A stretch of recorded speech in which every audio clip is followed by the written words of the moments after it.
Hey guys, welcome back to my channel Craftastic Forever, and today I'm going to do is show you how to make your own 4 types of eyes in Ibis Paint X. So first you start with making the eyelashes like so. I've taken the black color and the normal pen which you always use, which is soft pen. Next we're gonna do is make the eyelashes. Here I've shown you different methods of how to make them in a bit more faster way so you can see them easily and quickly, like so.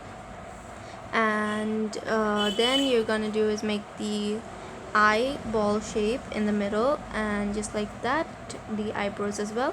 Now let's make 2 circle like balls in the eyes, and then make your eyes irises, I guess. Now start with shading. I've taken blue for our first eye, and I'm gonna put some teal and dark blue, just shade it with all sorts of blues.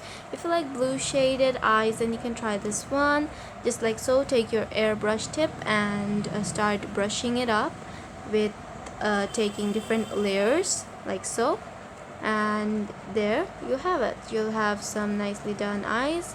The same thing we do for the other one. Here I'm using purple, dark purple, and we're gonna do is shade it with dark lights and all types of purple colors, and yeah, just like that, and rub the excess over it. Remember to use the airbrush, normal airbrush, so that it blends really nicely and easily. You can also use blending brush if you like, but it's a little bit more tricky, so for beginner friendly I would really request you to try out this method. Now for golden brown eyes, super easy, the same thing, just repeat the process and change the colors and the gradient of shades as you like. I'm using different colors as you can see.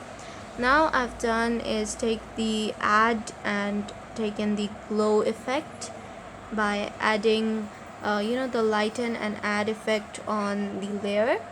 Then you're gonna do is make star like small dots and 2 bigger ones on the iris, with not the maximum 100%, but it's your choice. You can use maximum 100% opacity or any other, like a bit lighter, so that the shade is more clear, just like so. I've tried making some shooting star like image so that it looks pretty, and ta-da, we're done. I hope you enjoyed this video. Please subscribe to my channel. Stay creative, stay sweet.